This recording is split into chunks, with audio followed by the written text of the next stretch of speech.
In our today's topic, we will discuss some numericals related to couple. In this first numerical, we have forces P, 2P, minus P and 2P act along sides AB, BC, CD and DA of a square ABCD and P under root 2 each along PD and CA. We have to show that forces reduce to a couple and find moment. देखो ये वाला question हम पहले भी एक तरीके से निकाल चुके हैं, वो हमने दूसरे मेथड से किया था जिसमें हमने अंडर रूट 2p को दो फोर्सेस यहाँ p और p के अलोंग ब्रेक किया था। आज हम बिल्कुल और भी शॉर्ट मेथड से इसको कर रहे हैं क्योंकि एक ही क्वेश्चन को अटेम्प्ट करने के मोर देन वन मेथड हो सकते हैं। तो यहाँ पे अब अपने पास फिर हमने क्या किया, ABCD एक स्क्वायर लिया। हमें पता है कि स्क्वायर में 90 डिग्री का एंगल होता है, तो इसलिए हमने AB को x एक्सिस, AD को y एक्सिस और A को ओरिजिन की तरह ट्रीट कर लिया। अब फोर्सेस जैसे जैसे दी हुई थी हमने मेंशन कर दी, यहाँ P 2P minus P 2P और डायगोनल्स के अकॉर्डिंग अंडर रूट 2P जिस तरीके से दी थी वैसे रिप्रेजेंट कर दी। अब तुम्हारे को पता है कि जो हम निकालते हैं फोर्सेस x और y निकाल सकते हैं हम। ये क्या चीज हुआ, x कैपिटल X क्या है, resolve part along x axis और capital Y is equal to resolve part along y axis. तो resolve part along x axis के लिए मैंने अब यहां से स्टार्ट किया, तो ये P जो फोर्स है वो x एक्सिस के साथ कितना एंगल बना रही है, 0 एंगल बना रही है। तो मैंने यहाँ पे लिख लिया P cos 0। फिर एक डायगोनल जो यहाँ पे ये वाला डायगोनल है, ये वाला डायगोनल इसके साथ कितना एंगल बना रहा है, 135 डिग्री बना रहा है। और ये जो दूसरा डायगोनल है क्योंकि ये इस तरफ आएगा और यहां तक का एंगल हम यूज करेंगे, तो ये एंगल कितना बना रहा है, 225 डिग्री एंगल बना रहा है क्योंकि अपने को पता है कि ये वाला एंगल 45 डिग्री है, ठीक है ना। तो ये अपने पास फिर यहाँ पे हो गया 2p। अब ये जो वैल्यू है 2p ये 90 डिग्री का एंगल बनाएगी, ये 2p 270 और ये माइनस p 180, ये सब हमने मेंशन कर दिए। जब हमने इनकी कैलकुलेशन करी वैल्यू सब्स्टिट्यूट करके तो x की वैल्यू 0 आ गई। ऐसे ही जब हमने बिल्कुल सेम यहाँ पे cos की जगह साइन सब्स्टिट्यूट किया और फिर वैल्यूज कैलकुलेट करी, तब फिर से y की वैल्यू भी 0 आ गई। अब हमने x की वैल्यू 0 निकाल दी, y की 0 निकाल दी। अब दोबारा से अपने पास मूवमेंट, क्योंकि देखो अभी हमने जब लास्ट लेक्चर में आर्टिकल किया था तो हमने बताया था कि कोई भी सिस्टम ऑफ फोर्सेस या तो एक फोर्स में रिड्यूस होती है या एक कपल में या बोथ में। तो अब अगर यहाँ पे सिर्फ अब हमें सिर्फ कपल बताना है यानी कि फोर्स में नहीं है, फोर्स का मतलब हो गया रिजल्टेंट फोर्स, रिजल्टेंट फोर्स का मतलब है R इज इक्वल टू 0 होना चाहिए। मतलब अगर फोर्स एग्जिस्ट नहीं करती तो R should be equal to 0। अब R किसके इक्वल होता है, वो होता है X square plus Y square under root.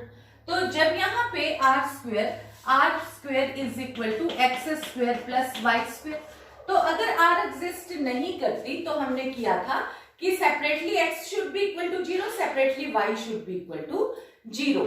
तो अब यहां से मुझे पता चल गया कि x भी 0 आ गया, y भी 0 आ गया, यानी कि मेरे पास जो रिजल्टेंट है, रिजल्टेंट में कोई भी सिंगल फोर्स नहीं बचती।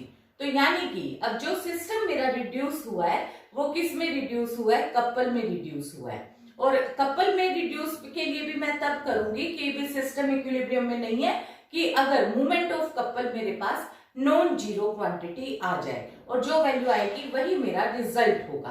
तो अब फिर मैंने G निकाला। अब G तुम्हारे को पता है कि हम किसी भी पॉइंट के अलोंग निकाल सकते हैं, तो इस टाइम मुझे बेस्ट पॉइंट A लगता है क्योंकि A में से 3 फोर्सेस क्रॉस करनी है। तो इसलिए मैंने P के साथ 0, अंडर रूट 2P के साथ 0 और 2P के साथ तो 0 ही यूज कर लिया। फिर ये जो 2P फोर्स है इसके साथ A, क्योंकि मैंने A को साइड ऑफ स्क्वायर लिया हुआ है, तो यहाँ पे अपने पास दिया हुआ है कि नहीं दिया नहीं हुआ, तो मैं कंसीडर कर लेती हूँ कि let us consider A be the side, ठीक है। तो यहाँ दिया नहीं हुआ तो इसलिए मैं A B मतलब each side of square consider कर लेती हूँ कि let us consider this length of side is equal to A। तो यहाँ से फिर मेरे पास अब वैल्यू कितनी हो गई ए बी, तो यहाँ से इसका जो डिस्टेंस है वो हो गया ए। अब ए पॉइंट से इस वाली का भी डिस्टेंस कितना हो गया ए। तो देखो मैंने p इंटू 0 2p इंटू ए और माइनस p क्योंकि वो माइनस p फोर्स है उसके साथ इंटू ए, फिर इस वाली 2p क्योंकि ये क्रॉस कर रही थी, अब एक ये वाली भी क्रॉस कर रही थी, अब रहेगी सिर्फ ये वाली फोर्स। इसके साथ का परपेंडिकुलर डिस्टेंस ये होगा क्योंकि स्क्वायर के डायगोनल भी एक दूसरे को 90 डिग्री पे ही कट करते हैं। ये एंगल 45 है, मुझे पता है ये भी वैसे 45 डिग्री है, किसी भी तरीके से तुम निकाल सकते हो। तो ये वाली लेंथ हमने मतलब यहाँ तक का परपेंडिकुलर डिस्टेंस निकालने के लिए अगर मैं इसको परपेंडिकुलर ओवर हाइपोटेन्यूज निकाल लेती हूँ तो ये वाली वैल्यू मेरे पास, या इसको बेस इंटू करके निकाल लेती हूँ तो यहाँ से वैल्यू आ गई मेरे पास √2pa साइन 45 डिग्री। तो साइन 45 डिग्री के अकॉर्डिंग परपेंडिकुलर ओवर हाइपोटेन्यूज मैंने यूज किया है, तो इसके अकॉर्डिंग मेरे पास वैल्यू कितनी आ गई साइन 45 अगेन 1/√2 कैंसल, और यहाँ पे जब मैंने कैलकुलेट किया तो ये सारा रिजल्ट मेरे पास आ गया 2AP, जो कि इस सिस्टम का मूवमेंट ऑफ कपल है।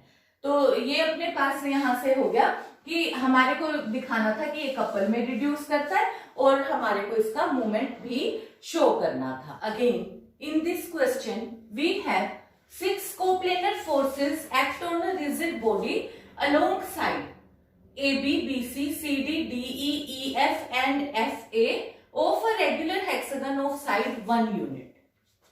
Their magnitude are 10, 20, 30, 40 P and Q units respectively. Find P and Q so that the system reduces to a couple of moment. couple का moment भी बताना है। तो देखो जैसे हमने लास्ट क्वेश्चन किया ये बिल्कुल उसी तरीके से, सबसे पहले तो हमने एक हेक्सागन बनाया, हेक्सागन में हमने ए बी को एक्स एक्सिस ले लिया और फिर ये हेक्सागन बना दिया। हेक्सागन का तुम्हारे को पता है कि ईच इंटीरियर एंगल 120 होता है, एक्सटीरियर एंगल 60 डिग्री होता है। तो सबसे पहले ए बी कितना एंगल बनाएगी 0 और ये 20, ये 10 की वैल्यू दी हुई है हमारे को इसकी ए बी के अलोंग फोर्स 10 और इस साइड 20, 30, 40 पी क्यू ये हमने रिप्रेजेंट कर दिया। फिर हमने ए ई को मिलाया तो ये वाई एक्सिस की तरह, क्योंकि ये भी तुम्हें पता है हम पहले डिस्कस कर चुके हैं कि यहाँ से यहाँ मिलाते हैं तो ईच एंगल 30, 30, 30 करते हुए यहाँ पे ये वाला एंगल 90 डिग्री का बनता है। अब ये वाला एंगल अगर हम मान लो इसको आगे की तरफ एक्सटेंड करें तो ये 120 डिग्री का बनाता है, ये 180 डिग्री का बनाता है। तो ये हर बार 30, 30 ऐड करते जाओ तो यहाँ पे ये 240 हो जाएगा, यहाँ पे ये अपने पास 60 डिग्री हो 300।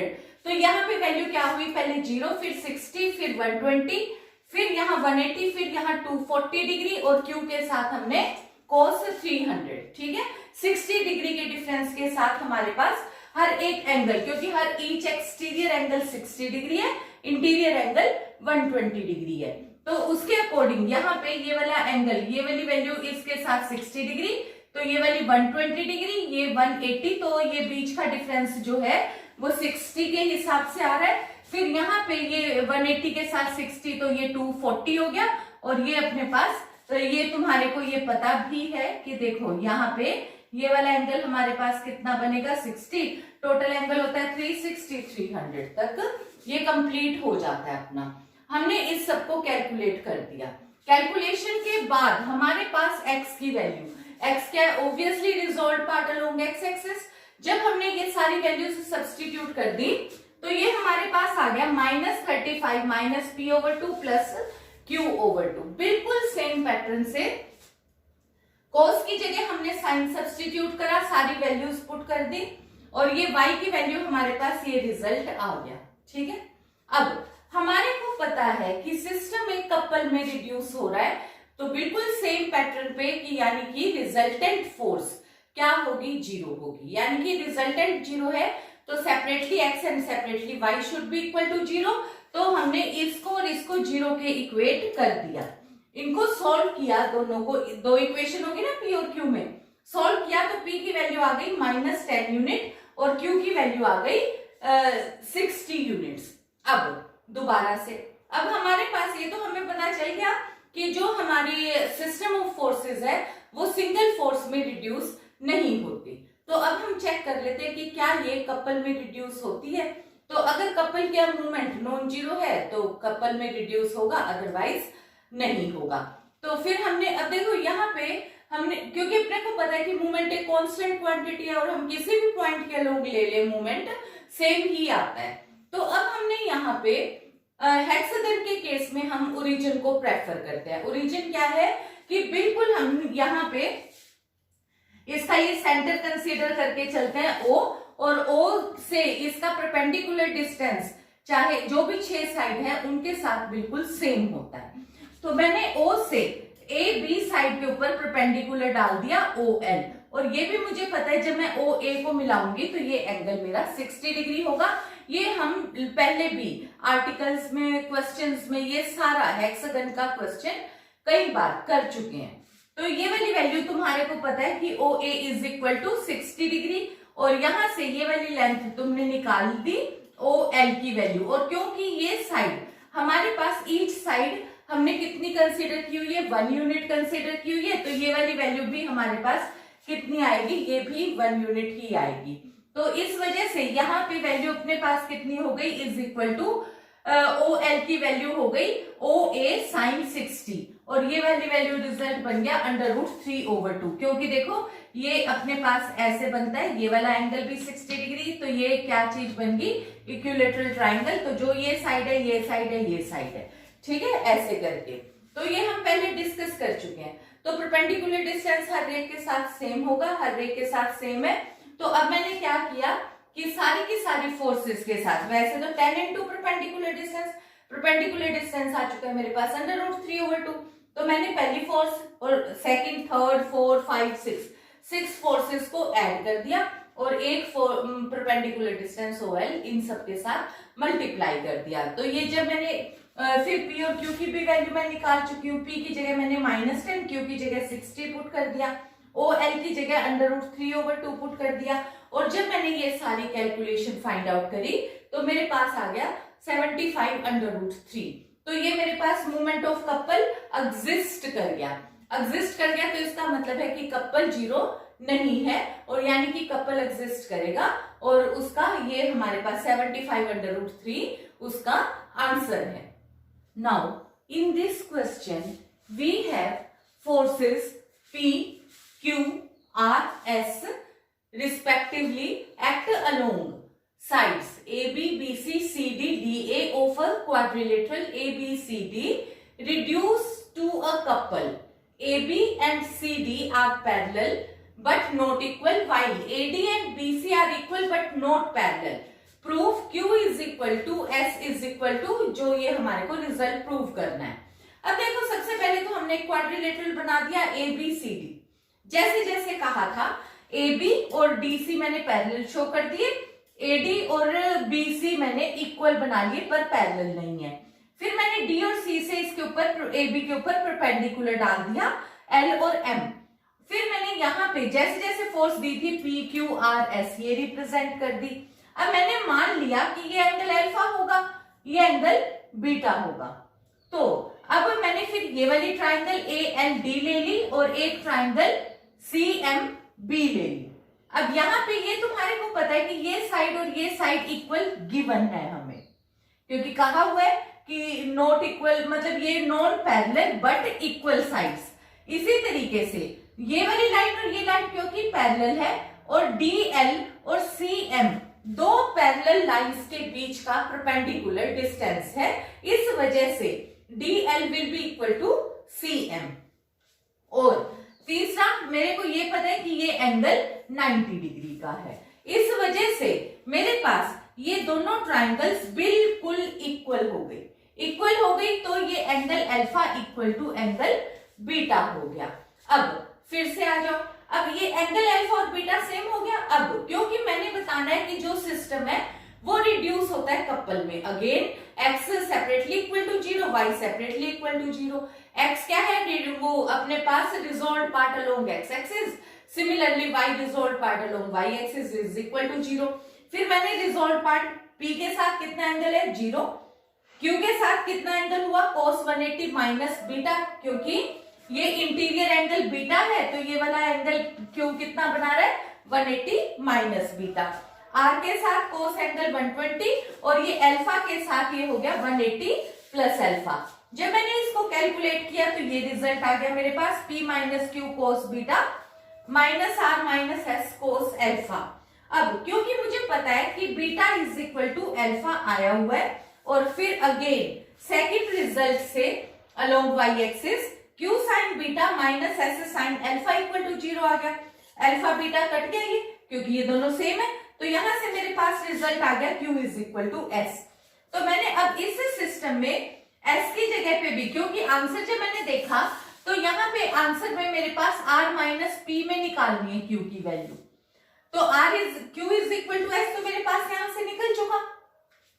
अब मैंने यहां से इस वाले रिजल्ट में से S की वैल्यू खत्म कर दी, तो एक Q की वैल्यू रख ली सिर्फ, तो यहां से अपने पास कितना आ गया R minus P is equal to ये Q और यहाँ पे भी S की जगह पे Q रख दिया, अल्फा बीटा की जगह पे भी अल्फा सब्स्टिट्यूट कर दिया, तो Q की वैल्यू मेरे पास आ गई minus R minus P over 2 cos alpha.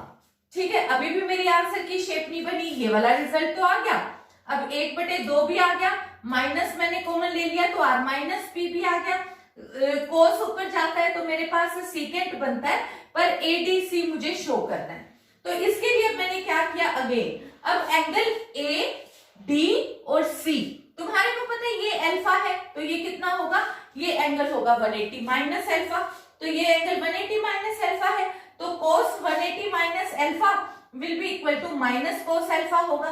तो अब मैंने माइनस कोस अल्फा की जगह पे क्या यूज कर दिया, is equal to secant angle ADC।